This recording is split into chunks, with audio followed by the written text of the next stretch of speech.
The usher blocked me at the church door. "Sir," he whispered, holding a polite smile that didn't reach his eyes. "The groom asked that you wait outside. The front seats are for family only." I looked past him and saw my son standing under the arch, my only son, straight-backed, tuxedo crisp, pretending he didn't see me. The same kid I'd taught to ride a bike in a gravel lot now turned away, like I was the hired help who showed up on the wrong day. I stepped forward. "Evan," I said. My voice carried enough to turn a few heads. "You really mean that? I'm not family?" He winced. Cameras froze. The violinist stopped mid-note. His bride whispered something, and he nodded without looking at me. Security came before I could speak again. Not rough, just efficient. The kind of hands that move trash cans after the party's over. They guided me out past white chairs and champagne smiles, while people stared like they just watched a movie villain get caught. I built half the life he's showing off today. Paid for it, too. But at that moment, I was just a stranger in steel-toed shoes, standing outside my own son's wedding. And before the next 2 hours were over, he'd learn what it costs to erase a man who raised you. Before I tell you what happened next, please help me reach 1,000 subscribers by hitting that subscribe button. It really keeps me motivated to share more unbelievable stories about family, betrayal, justice, and forgiveness. Thank you, truly, for your support. The church doors shut behind me with that heavy kind of silence you only hear after betrayal. I stood there for a second, pretending the noise from inside didn't belong to me. The laughter, the applause, the music I paid for. Wind caught the petals that blew out through the open window, and one landed near my boot. White, clean, expensive. I crushed it without meaning to. My hand still shook from how calm I'd stayed inside. I'd practiced what to say if something like this happened, but you can't rehearse being erased by your own blood. I walked toward my truck, parked at the edge of the lot. The same old Ford I'd bought 15 years ago, back when Evan was still proud to ride in it. I leaned on the hood, listening to the engine tick cool, and looked back at the building. Through the stained glass, I could see their shadows dancing under the lights. My son's wedding. Without me. A kid in a vest came jogging up, holding an envelope. "Sir? You left this at the gift table." I took it. Inside was the check, the one I'd written for the honeymoon fund. $50,000. My handwriting looked foreign now. I folded it in half, then again, until it disappeared into my fist. That's when it hit me. Not anger, not heartbreak, clarity. Like a hammer driving the last nail. I wasn't just uninvited. I was dismissed. And I'd been letting him do that, one favor at a time, for years. I started the engine and sat there, watching couples in dresses and tuxedos walk by. They didn't see me. They never do. To them, I'm just the man who built things, not the man who built him. Funny thing about builders, we keep records, receipts, blueprints. I had every dollar logged in my old ledger, every loan disguised as help, every bailout from college debt to business rent. As I waited for traffic to clear, I remembered the last time Evan looked at me with respect. He was 17, covered in grease, holding a wrench too big for his hand. We were fixing my truck's brakes. He'd slipped and cut his knuckle but didn't complain. "Guess I'm like you, Dad," he said, proud of the blood. "I worked through it." Back then, I believed him. But after his mom passed, something in him shifted. The world got smaller for me, bigger for him. He wanted clean hands, clean shoes, clean life. I wanted him to have it, so I cleaned up everything for him. Bills, tuition, credit. I built a perfect floor under his feet, and somewhere along the line, he forgot who poured the concrete. I pulled onto the main road, passing a billboard that read, "Clark Financial Planning, Build Your Future." His name, my last name, my money. That business started in my garage. He used to do homework on paint cans while I measured wood. Later, when he asked for startup capital, I handed him a check, $100,000. He promised to pay it back once clients roll in. That was 6 years ago. The check's still rolling, apparently. Now his company's logo is printed on every invitation, like he funded his own empire. I laughed out loud at the irony, the kind of laugh that hurts your chest. Then the laughter stopped, and something sharper took its place. Purpose. If he wanted distance, I'd give him the kind that counts. When I got home, I didn't pour a drink or break anything. I opened my safe. Inside were 3 things: an old photograph of him as a boy, a bent carpenter's pencil, and a folder labeled Evan Clark Trust. That folder held every financial document tied to him: education funds, property cosigns, vendor payments for today's wedding. I kept it clean because that's what men like me do. We measure twice, cut once, and always leave a paper trail. I sat down at my kitchen table, turned on the lamp, and went through every page. Tuition paid in full. Car lease paid. Business insurance covered for 2 years. Wedding expenses prepaid via my foundation, under one clause. Presents required for final release. He must have forgotten that part. Or maybe he assumed I wouldn't have the nerve to enforce it. Either way, he was about to learn that financial love has a backbone. I dialed my attorney. "Sam, it's me." He sounded surprised. "I heard about the wedding. You okay?" "I'm fine," I said. "Activate the attendance clause." Pause. "You're sure?" "I'm done building bridges he keeps burning." He hesitated, then said, "It'll freeze all pending transfers. Venue, catering, honeymoon, travel credit. The funds will revert to the vocational scholarship under your name." "Good. Let them toast to that." I hung up, turned off the lamp, and stared at the empty chair across from me, the one his mother used to sit in. I could almost hear her voice. "Tom, don't punish him." "I'm not," I whispered. "I'm teaching him." Back at the venue, I imagined the moment when the first vendor would check their account, realize the payment vanished, and quietly panic. I didn't need to see it. I'd lived enough humiliation for one day. I'd let silence do the talking from here. Outside, rain began tapping against the window, slow and steady.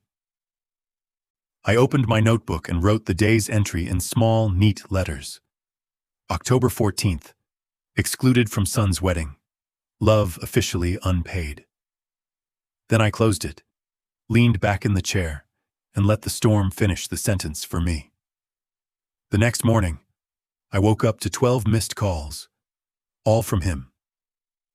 I didn't answer. Not yet.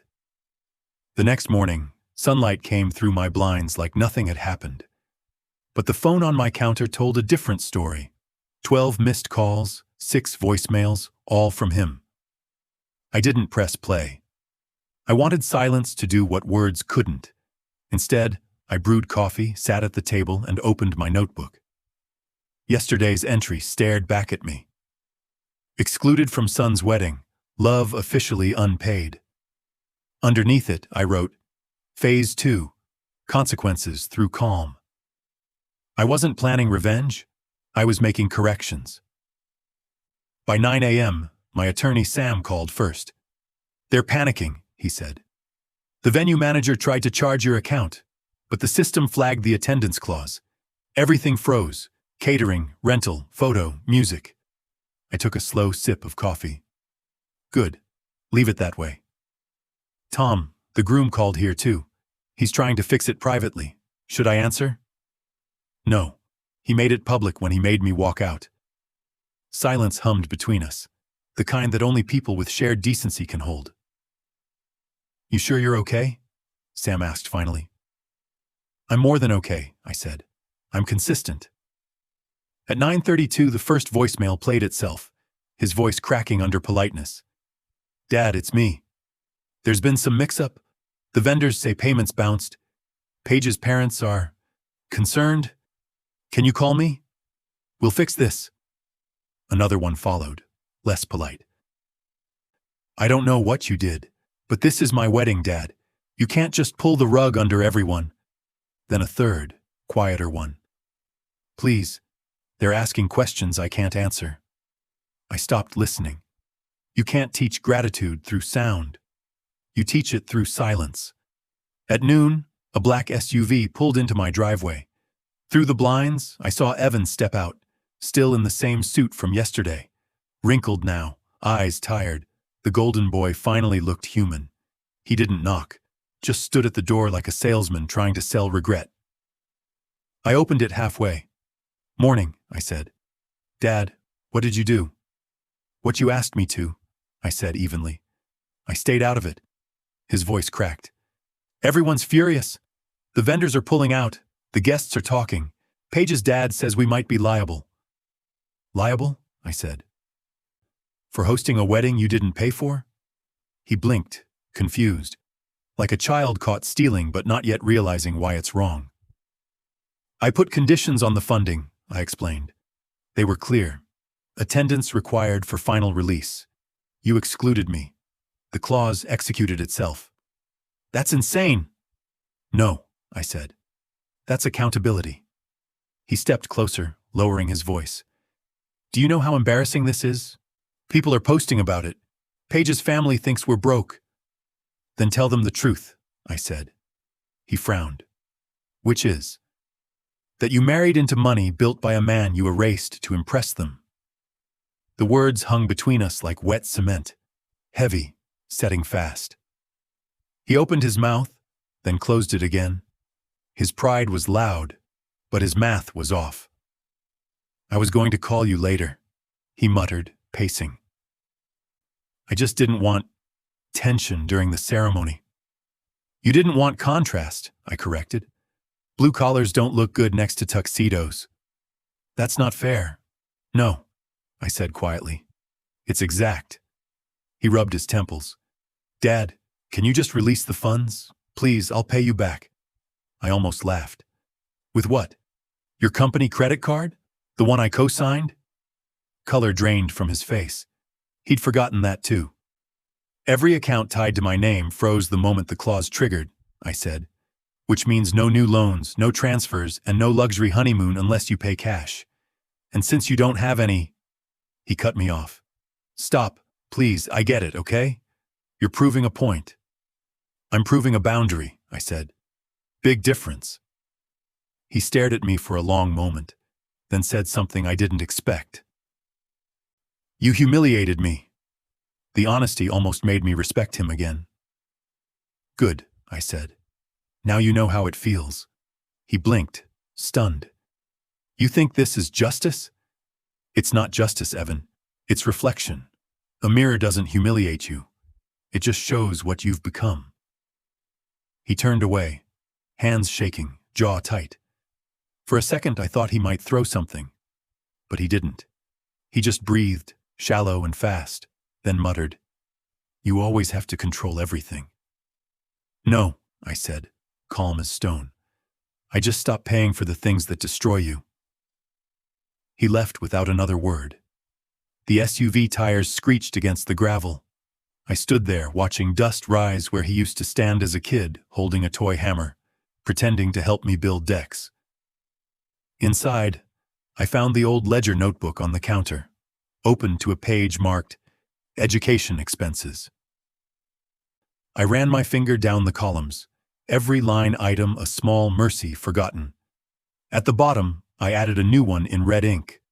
Wedding clause executed, moral account balanced. That night, my phone buzzed with texts from relatives, some angry, some curious, most hypocritical. Everyone suddenly had an opinion about what a father should do, but not one of them was there when I worked nights, or when I sold my truck to cover his tuition, or when I fixed his mistakes without asking for credit. That's the thing about family. They remember your silence when they need something, not when you gave everything. I put my phone face down and stepped outside. The air smelled like wet asphalt. I looked up at the half moon and thought about his mother. She'd tell me to forgive him. She always did. "I'm trying," I whispered. "But he hasn't earned it yet." Back inside, I cleaned the table, folded the notebook shut, and slid it into the drawer. There was no satisfaction, no fireworks, just quiet order. The kind builders understand. Because sometimes justice doesn't roar. It recalculates. And when I finally turned off the light, the last thing I saw in the dark reflection of the window was my own face. Calm, older, and for the first time in years, unashamed. By morning, the wedding chaos turned into a financial storm, and the first call came not from my son, but from his father-in-law.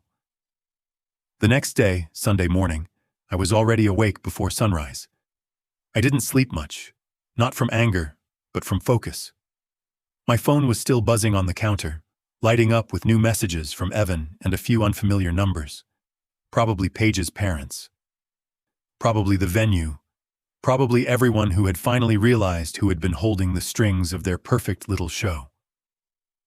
I didn't pick up. Not one. I poured black coffee, opened the window, and let the cold air clear whatever was left of yesterday. My house sits on the edge of town, near the hills where the road turns to gravel. The kind of place people think a man like me belongs. Out of sight, out of mind. That's fine. You can build an empire from silence if you know where to hammer.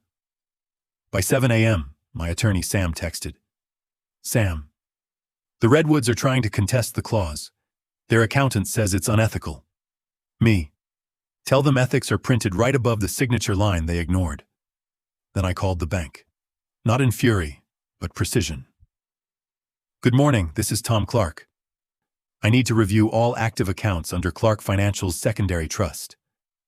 The manager recognized my voice. I'd built the bank's expansion wing 20 years ago. Mr. Clark, yes, we have the file. Do you want to suspend joint privileges? Temporarily. Effective immediately. Reason for the hold? Family maintenance. There was a pause, then a soft, respectful, understood. I hung up and felt the house get quieter. Money doesn't make noise until it stops moving. Then everyone hears it. By noon, the news reached social media.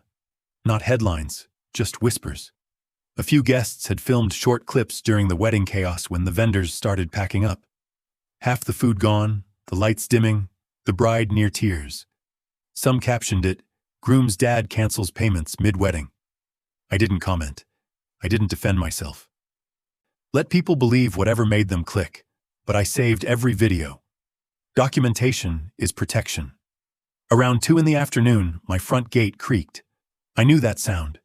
No one else pulls into my driveway without calling first, except one man. Carter Redwood, Paige's father. He got out wearing golf clothes, not grief. Clean smile, firm handshake that never reaches the knuckles. The kind of handshake that hides contracts inside compliments. Mr. Clark, he started, voice smooth as varnish. Mind if I come in? I leaned against the porch railing. Depends. Are you here to apologize or negotiate? He chuckled. You and I are men of the world. We both know how delicate young marriages are.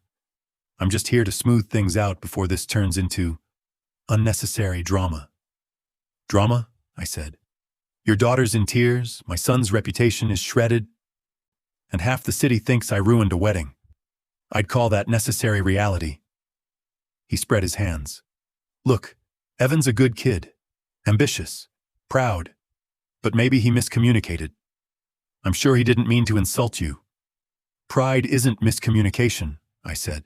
It's math that doesn't add up. He tried another smile. You must understand.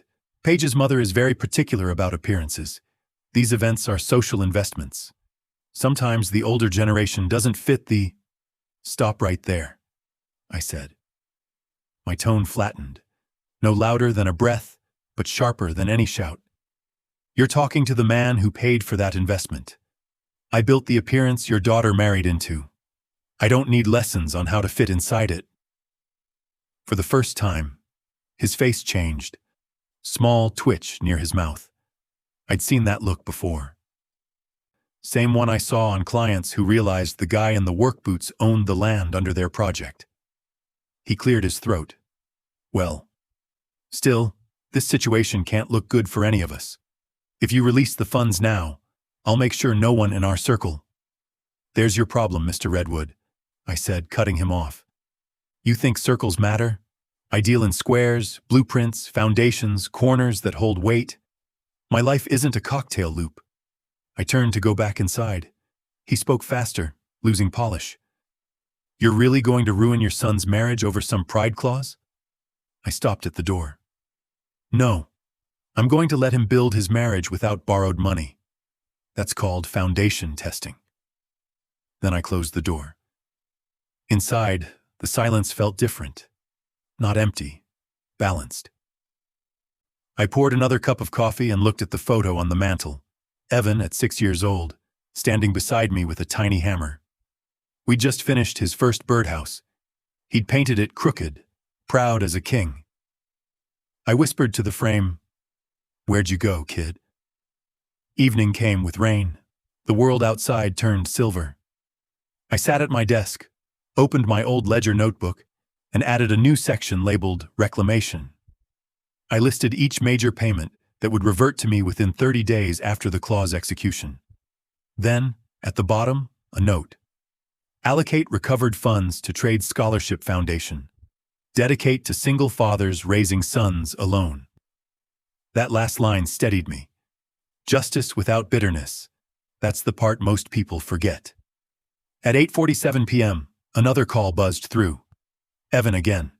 I let it ring once, twice, then answered. His voice was cracked. "Dad, please. Everything's collapsing. Paige's parents want to sue you. The vendors are demanding payment. People are calling me a fraud online." "Are you?" I asked. He went silent. "Evan," I continued, "when I was your age, I was patching roofs at night and studying building codes by flashlight. I didn't have social media to explain me. I had work to define me. You can still have that, if you stop borrowing reputation you haven't built." "You think I don't work?" he snapped. "I think you've never worked without safety nets." He exhaled hard, almost a sob. "So that's it? You're cutting me off completely?" "No. I'm cutting off the illusion. You want me in your life again, you start by earning your own footing. Till then, the foundation's closed." He didn't say goodbye. He just breathed once, like someone realizing air costs effort, then hung up. When the quiet returned, I didn't feel guilt. I felt something cleaner, a strange peace I hadn't known since his mother's last day in the hospital. Back then, I promised her I'd make sure our boy never struggled like we did. Now I realized the promise was half wrong. You can save a child from hunger, but you can't save him from humility. That lesson, he had to buy himself. I shut the notebook, turned off the light, and whispered into the dark. Silence isn't punishment, son. It's the sound of the bill arriving. But silence doesn't stay private for long. By Monday morning, someone leaked the story, and this time, the whole town decided to take sides. By Monday morning, my phone started shaking before the sun even cleared the ridge. I thought it was an earthquake at first, until I saw the screen light up again and again. Notifications, messages, mentions, it had begun. Someone leaked the story. Not the real one, of course. Nobody ever leaks the truth first. The headlines were cleaner than the mess they hid. Father cancels son's wedding payments in act of spite. Blue-collar dad ruins ceremony over ego. Guests shocked as groom's father publicly humiliates couple. 3 lines. Half a city's judgment. I didn't panic. I just poured coffee and opened my blinds. The world outside looked the same. Birds didn't care about gossip. The air still smelled like wet wood and diesel, but my phone wouldn't stop vibrating. Little tremors of public outrage. At 7:14 a.m., Sam called. "Tom, it's everywhere," he said. "Redwood's PR team is pushing their version. They're claiming you broke contract out of jealousy. Local paper already wants a comment." "Let them want," I said. "Silence builds more pressure than statements." "You sure that's wise?" "Truth doesn't panic, Sam. It waits for paperwork." He hesitated. "All right, but it's getting ugly." By 9 a.m., the videos hit TikTok. Shaky footage from wedding guests, edited with dramatic music. A voiceover said, "When your dad's pride costs you your dream day." The clip ended with Paige crying into her bouquet. Thousands of comments poured in. Poor couple. He sounds toxic. Imagine destroying your kid's wedding. I scrolled through a few, then stopped. That wasn't my audience. My audience was time. Still, something deep inside me stirred. Not regret. Just fatigue. I'd been silent for 2 days. Maybe too silent. By noon, the next call came. Carter Redwood, again. His tone had changed. "Tom," he said, voice sharp. "I told you this would backfire. The community's furious. Sponsors are pulling from our next charity gala. Do you have any idea how much damage you've caused?" "To my reputation or yours?" I asked. He ignored that. "You need to fix this, publicly. Release a statement saying it was a misunderstanding." "I don't fix lies with apologies." "This isn't about truth. It's about optics." "Then polish yours," I said, and hung up. An hour later, Evan texted, "Dad, please. People are saying awful things. Paige's mom won't stop crying. I know you're hurt, but you're making everything worse." I stared at the message, thumb hovering over the screen. Then I typed one sentence. "You made everything worse when you treated love like a liability." And hit send. At 3 p.m., the story crossed into national tabloids. That's how small towns work. One viral video, one catchy title, and suddenly the world thinks it knows your soul. I watched it all unfold like a man watching rain flood a valley he'd already evacuated. Then I called Sam. "It's time," I said. "For what?" "To unmask the real villain." We met at my office downtown, the same one I'd built from an empty warehouse years ago, back when Evan still believed calluses were proof of character. The walls smelled faintly of sawdust and oil, reminders that some men leave fingerprints, others just signatures. Sam laid out the folders across my desk: bank transfers, tuition receipts, the foundation contract for the wedding. Each document carried my handwriting, every payment traceable, every clause signed. He looked at me over his glasses. "You really documented everything." "Builders plan before the storm," I said. "So what's the move?" "Transparency, full disclosure." He frowned. "You mean release these?" "Yes, but not to gossip channels, to the same people who've been whispering. They want a story. Give them the truth, formatted like an audit. No emotion, just facts." He smiled slowly. "A press packet?" "Exactly." That night, Sam sent out the files to every major outlet that had misreported the story. Each packet contained proof of full financial sponsorship for the wedding under Clark Foundation, the attendance clause, the signed acknowledgement from both bride and groom, the legal letter confirming the scholarship transfer, and one statement, 12 words. "Justice doesn't shout, it signs. Love paid the bills. Pride voided them." By dawn Tuesday, the tide shifted. Local news aired the update first. Documents show father's payments included conditional attendance clause. Legal experts confirm the clause is enforceable. Then the bigger networks picked it up. Turns out the spiteful father was enforcing a pre-signed contract. Internet apologizes after learning full story behind viral wedding fallout. The comments flipped almost overnight. He warned them. Respect to the dad for keeping receipts. Justice served calmly. Even Paige posted an apology on social media. "We let pride speak louder than gratitude. Mr. Clark, I'm sorry for how we treated you." Her words were polished by PR, sure, but somewhere between the lines, I could sense sincerity. Or maybe it was guilt pretending to be grace. Hard to tell these days, but Evan stayed silent. No call, no text, just absence. The one voice I wanted to hear had gone quiet. That kind of quiet weighs heavier than noise. Still, I didn't chase him. I'd chased enough. By afternoon, Carter Redwood showed up again, this time in a tailored suit, no golf clubs, no smile. "You win," he said. "You've cleared your name. Everyone thinks you're a hero now." "I'm not a hero," I said. "I'm an accountant of consequences." He chuckled bitterly. "You're going to cost your son his marriage." No, I said. He'll do that himself if he doesn't learn what partnership means. Carter's jaw tightened.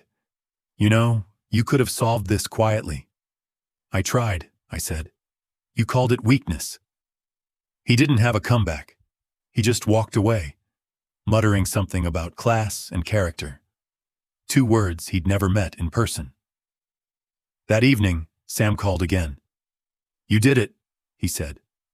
You flipped the narrative without saying a word. I didn't flip anything, I said. I just held the mirror steady until they saw themselves. Still, when the night settled, victory felt lonely. I sat on the porch, watching the news fade from my phone screen. They'd moved on to another story already. That's the thing about the internet. Outrage expires faster than milk. I looked up at the sky, at the faint outline of Orion's belt, and thought about Evan again. He'd called me a controller. Maybe he was right. But sometimes, control is the only thing left when love gets disrespected. At 10:17 p.m., my phone buzzed one last time. It was a message from an unknown number. Evan. I saw the documents. You were right. I just didn't want to be embarrassed by who I came from. I'm sorry. For a long time, I stared at that message, thumb hovering over the keyboard. Then I typed, I didn't need pride, son. I needed presence. And I pressed send. The next morning, I woke up lighter. Not happy, that's not the right word. Just steady. The kind of calm that comes after months of noise. Evan hadn't replied, but I didn't need him to. He'd finally seen the truth. Not because I shouted, but because I stopped speaking. And sometimes, that's all it takes for a man to hear his own echo. But the story wasn't done yet, because when truth goes public, pride doesn't surrender quietly. It fights back. The morning after Evan's message, I thought the storm had passed. I should have known better. Pride never dies quietly. It just changes lawyers. By noon, Sam called again, voice tight. Tom, they're coming for you. Who? The Redwoods. Carter hired a PR firm in L.A. They're claiming you leaked confidential financial documents to humiliate them. He's spinning the story back, painting you as manipulative and unstable. I let out a slow breath. So we've gone from angry dad to unstable contractor. That's progress. Sam sighed. He's contacting your foundation donors, trying to make it look like you misused charity funds. I looked out the window at the hills, calm as stone. Let him try. Within hours, my inbox filled with polite concern. We support your work, Tom, but these allegations, can you clarify? The Redwoods statement raises serious questions about your management. I didn't panic. When you've poured concrete for 40 years, you learn that cracks only spread if you ignore them. I opened my ledger notebook, flipped to the foundation section, and scanned each line. Deposits, transfers, signatures, notarizations, everything clean, everything traceable. Sam texted again. Want me to threaten legal action? No, I replied. Let's show, not shout. By evening, a new video started circulating, this time from Carter himself. Perfect lighting, crisp suit, the kind of camera that makes dishonesty look expensive. I have great respect for hardworking families, he said smoothly. But Mr. Clark's actions were irrational and damaging. It's sad to see a man lose perspective over pride. He paused just long enough to look empathetic. We've all dealt with difficult relatives. What matters is forgiveness and moving forward. The comments poured in again. He sounds so professional. The dad needs therapy. Classic control freak behavior. I smiled. Not because it was funny, but because every word of his speech was about image, not truth. An image fades fast under light. At 8:01 p.m., I called Sam. Pull the audit, he hesitated. The full one? Yes, the Clark Foundation Transparency Report. Publish it. That's bold. It includes personal transfers, Tom. I know. Transparency isn't weakness. It's a weapon when you have nothing to hide. The report went live the next morning. 28 pages, time-stamped and verified. showing exactly where every dollar had gone. The final page contained a single scanned paragraph. Carter Redwood's handwritten signature, acknowledging the attendance clause and the funding terms. Sam sent it to the same outlets that had run Carter's forgiveness speech. No emotion, no commentary, just documentation. By noon, the backlash hit him. Redwood family under fire for false statement. Public backs contractor father after audit confirms legal cleanliness. Carter's PR firm pulled their posts. His daughter locked her social accounts. And by the end of the day, their sponsors started pulling out of their gala. I didn't gloat. I didn't post. I just brewed another cup of coffee and wrote one new line in my notebook. Silence converts accusation into proof. That night, my phone rang again. This time, Evan's voice carried something new. Exhaustion. "Dad, I can't keep up with this," he said. "Paige's parents are losing their minds. Her dad blames me for everything." "And what do you think?" I asked. He hesitated. "I think I should have read what I signed." "That's a start," he sighed. "They're saying you ruined their reputation. They built it on lies. I just stopped carrying the scaffolding." There was a pause. Then softly, "I want to fix this." I waited. "Fix it how?" "Tell them the truth. All of it." I closed my eyes. That was the first real thing he'd said in months. "Then do it," I said. 2 days later, he did. Evan posted a short video from his office. No filters, no music, just him in front of a blank wall. "This story's been twisted," he began. "My father didn't ruin my wedding. He paid for it. Every cent. He set one condition, his presence. I failed that condition.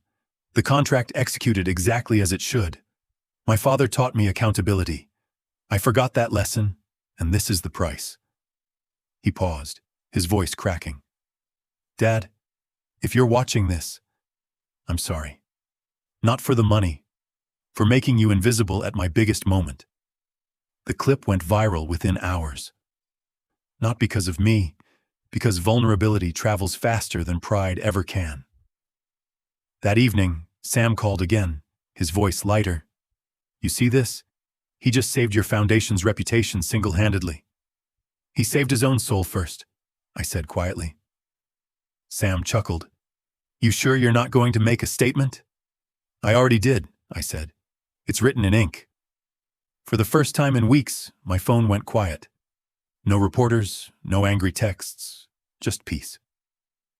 I sat outside, under the porch light, listening to the rain tapping the roof. The same sound from that night after the wedding. Only now, it didn't sting. I thought about my late wife. How she used to say, "Justice without kindness becomes revenge." She was right. That's why I hadn't crushed him completely. I'd built a wall, not a grave. But even peace has aftershocks.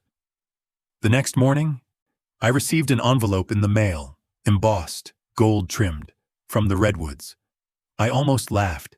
The same design as the wedding invitations. Inside, a single line typed on cream paper. Formal notice. "We will pursue legal damages for defamation and emotional distress."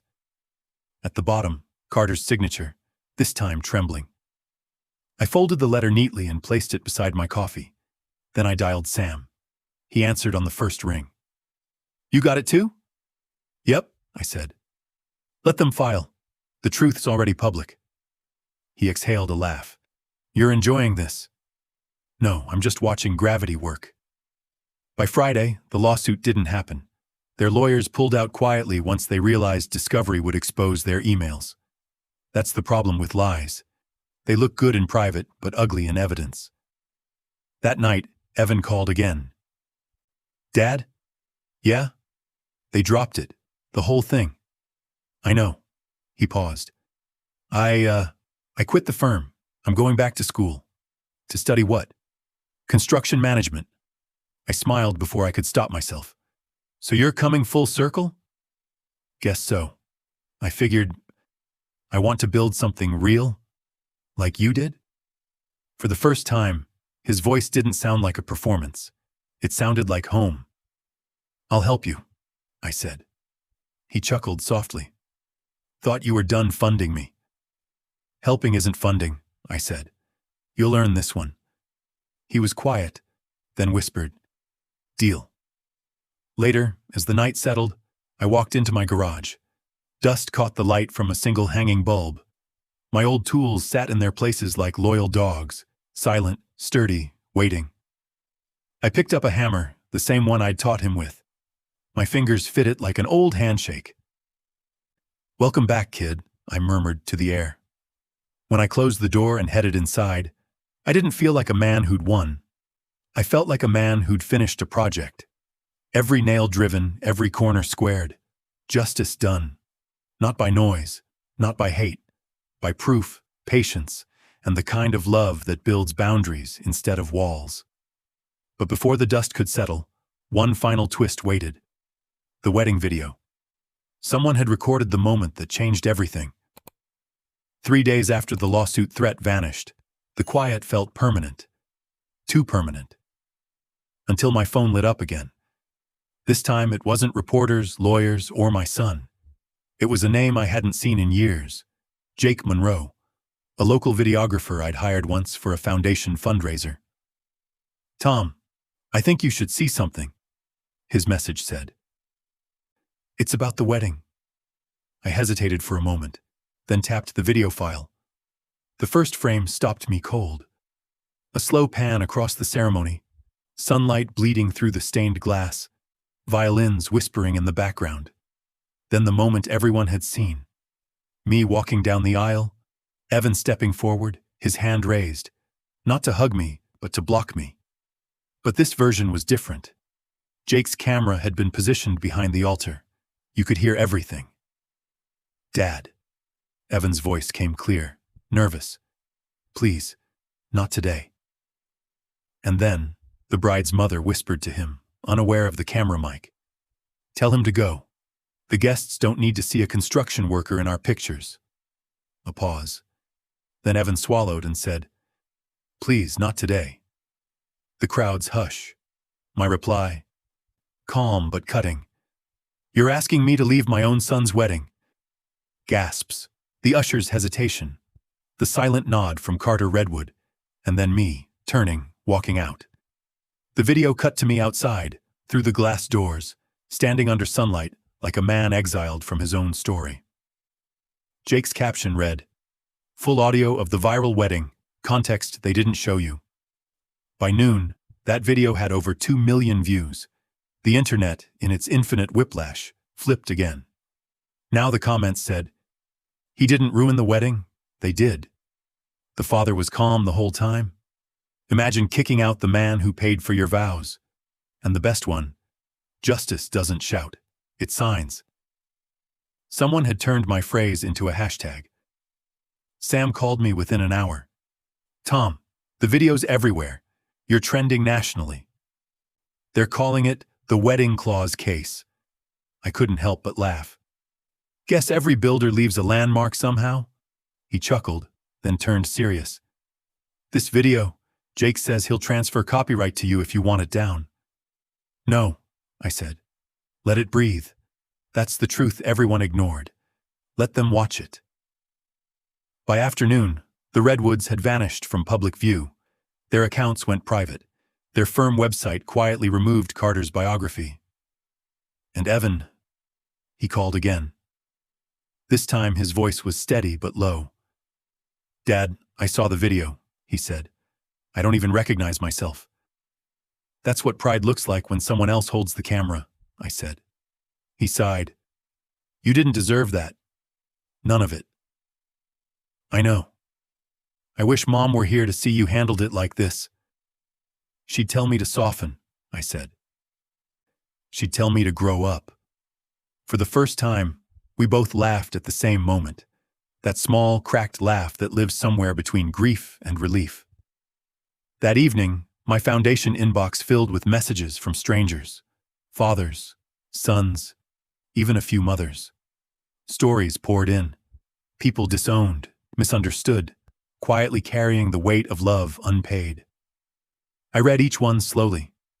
There was pain in every line, but also recognition.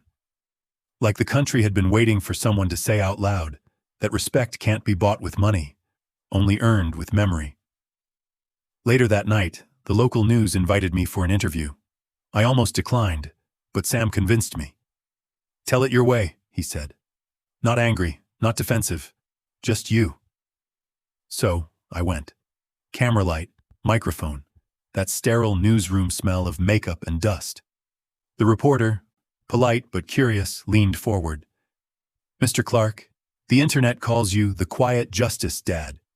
How does that feel?" "Accurate," I said. "Quiet and justice both take time." She smiled. "Do you think your actions were too extreme?" "No," I said evenly. "I think being erased at your own son's wedding is extreme. My reaction was measured. I didn't take revenge. I enforced respect." She hesitated, impressed. "And what about forgiveness? Do you plan to reconcile?" "Already did," I said. "Just not with words. With boundaries." The segment aired that night. Clean, respectful, no theatrics, and the response was staggering. Donations to my foundation tripled in 48 hours. News outlets started calling the clause a masterclass in dignity. The comment section under the video turned into a confessional. Strangers sharing stories of family betrayal, financial manipulation, and silent endurance. Somewhere in the noise, I found peace. A few days later, Evan showed up unannounced.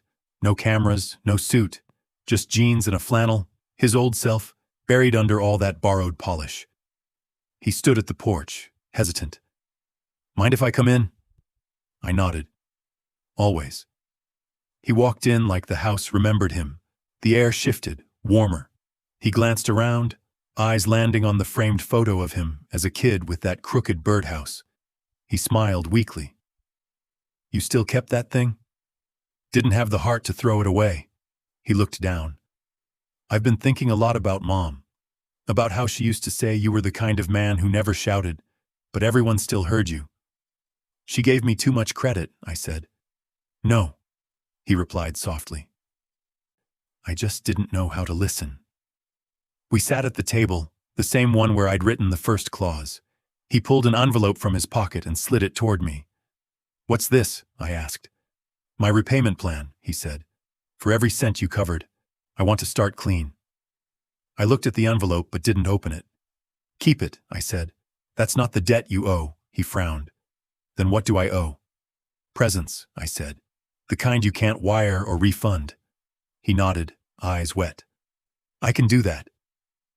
For the first time in years, we ate dinner together. Simple meal, roast chicken, beer, laughter stitched with pauses. He told me about the construction management program he'd enrolled in. I told him about the new wing I was building for the trade school. We talked like men rebuilding, not like a father forgiving or a son repenting. Just equals holding nails and stories. When he left that night, he hugged me without hesitation, the kind of hug that fixes more than it says. The next morning, I walked into my workshop. Sunlight filtered through the slats, dust floating like memories. I pulled out my old carpenter's pencil, the one he'd bent years ago, and set it on the workbench. Beside it, I placed the ledger notebook, closed now, its pages complete. Then, one last token, a letter, freshly sealed, addressed to my foundation's board. Inside it, just one line. "Use the remaining balance to build something that outlives pride." That was my justice token. Weeks later, I received a message from Jake, the videographer. "Your story inspired a lot of people," he said. "I'm cutting a short film about fathers who choose silence over vengeance. Would you mind if I used your quote?" "Which one?"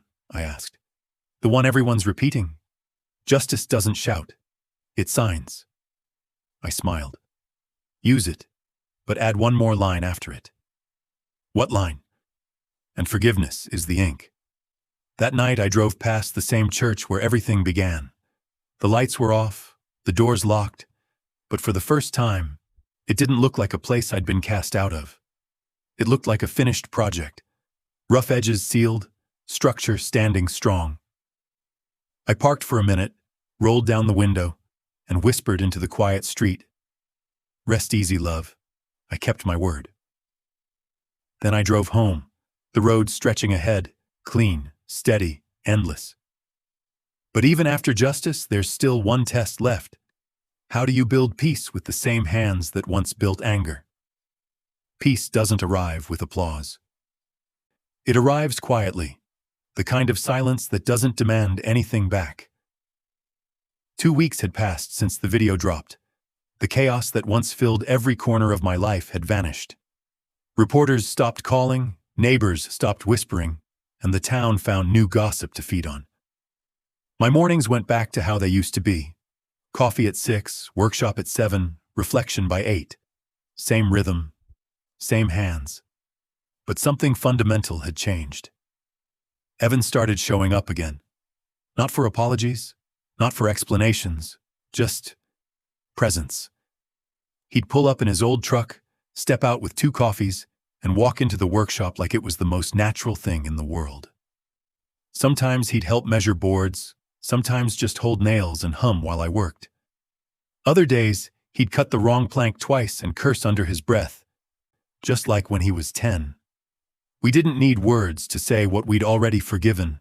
The rhythm of working side by side was its own language, an unspoken apology written in sawdust and sweat. One morning, he handed me my coffee and leaned against the bench. "You take it black, right?" he asked. I looked at him and smirked. "You remembered." He grinned. "Hard to forget what you complain about every morning." We both laughed. The kind of laugh that doesn't erase history, but makes it lighter. Then he grew quiet. The hum of the saw filled the gap.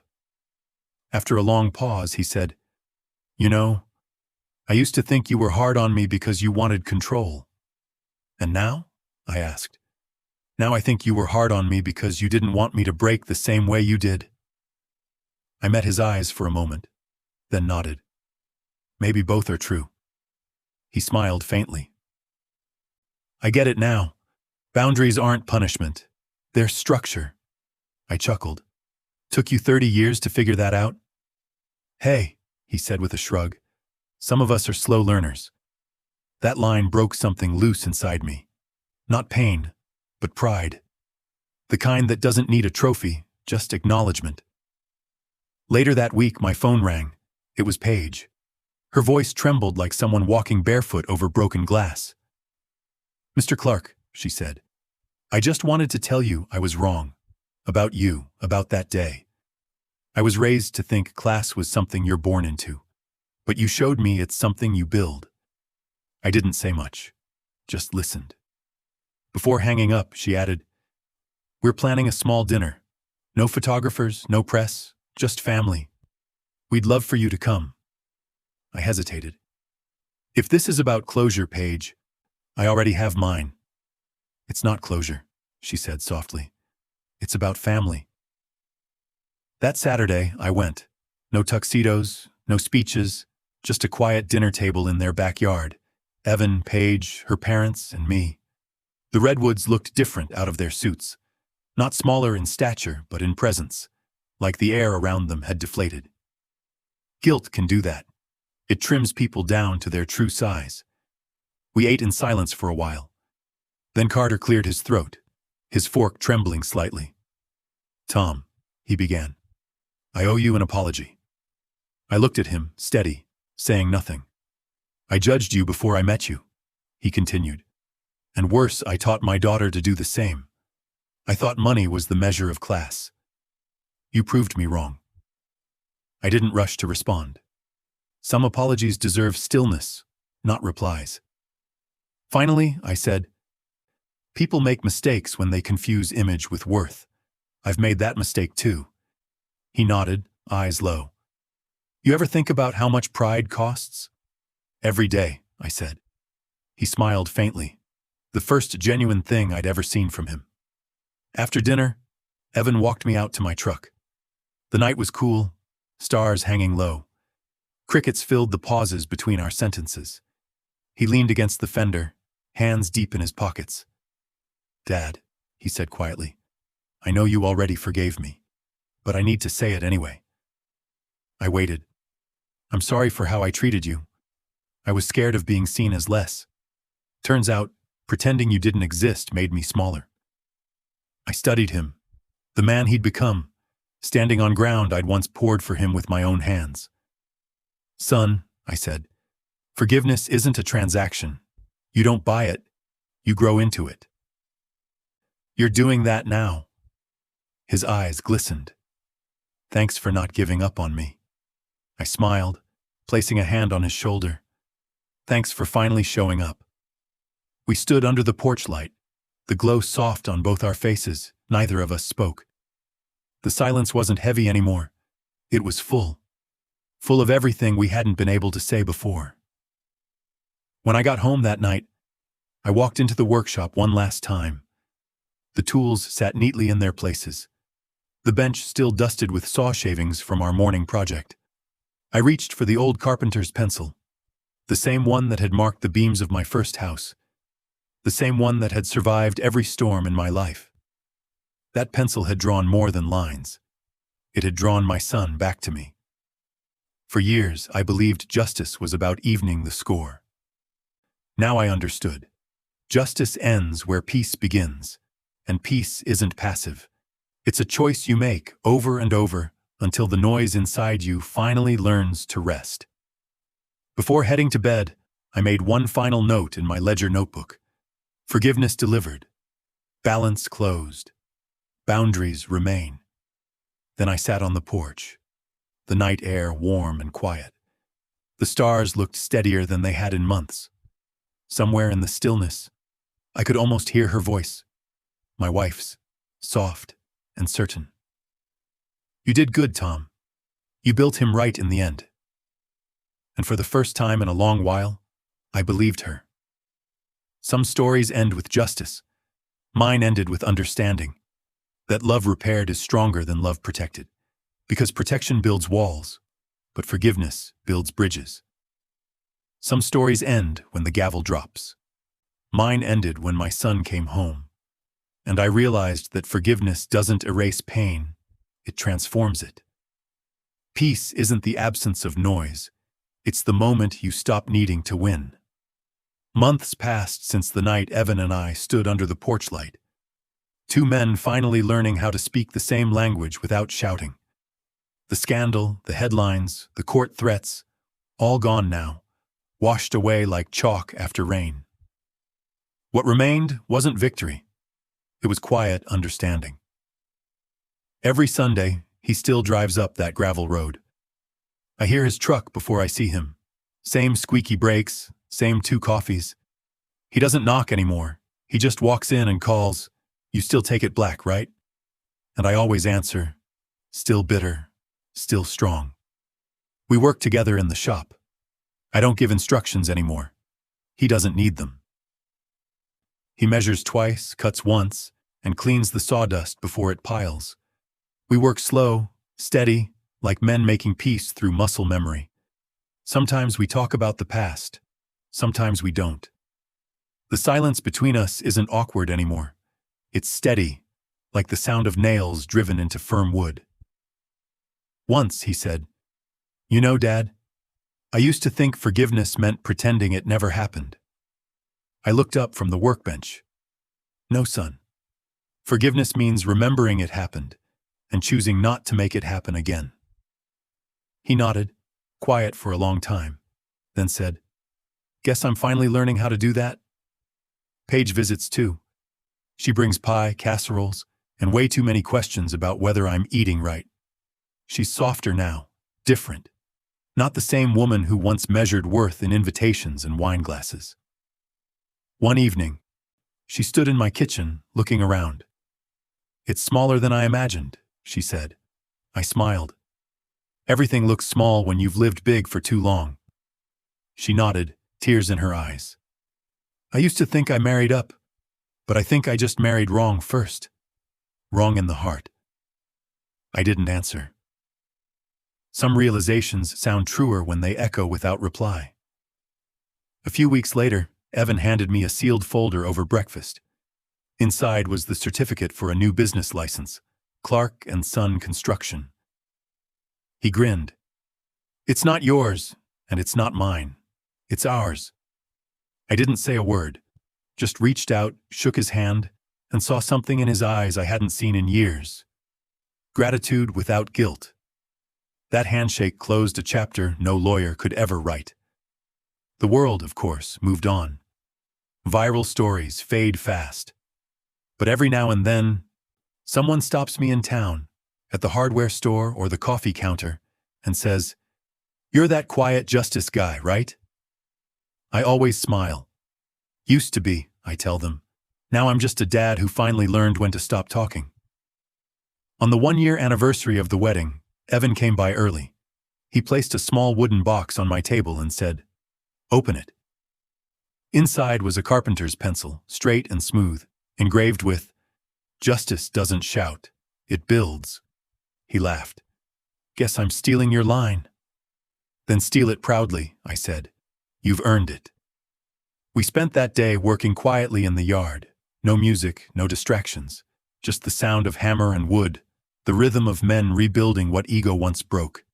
Every click of the tape measure, every drive of the nail, felt like forgiveness taking form. One plank, one breath, one memory at a time. As the sun dipped behind the trees, we sat on the porch. The air was gold and still. He looked over and asked, "Dad, do you ever wish it hadn't happened that way?" I thought for a while. "No," I said. "Sometimes losing each other is the only way to learn how to meet again, honestly." He smiled. "Guess we're building again." "Yeah," I said. "But this time we're using stronger nails." Later that night, after he drove off, I walked back into the workshop. The hammer still lay on the bench, warm from his hands. The scent of pine and oil filled the air, familiar, grounding. I picked up the pencil he'd given me and placed it beside my old one, the one that had been there through every fight, every silence, every small act of grace. And for the first time I realized they belonged together, old and new, scarred and smooth side by side. That was the real inheritance. Not money, not property. Just the understanding that strength isn't about control. It's about continuity. I stepped outside again, looked up at the stars, and whispered to the quiet sky. Justice done. Love restored. Balance kept. The night didn't answer, but it didn't need to. Because the truth was already built, and it was solid. If you're still here listening to this story, maybe you've lived something like it. Maybe someone you love hurt you. Or maybe you were the one who walked away. Here's what I've learned the hard way. Justice makes things even. Forgiveness makes things whole. Before we wrap this up, do you agree with the way he chose forgiveness over pride? Would you have done the same if it were your own family? I'd really love to hear your thoughts. Share your take in the comments below, and don't forget to subscribe for more true-to-life stories about family, betrayal, justice, and redemption.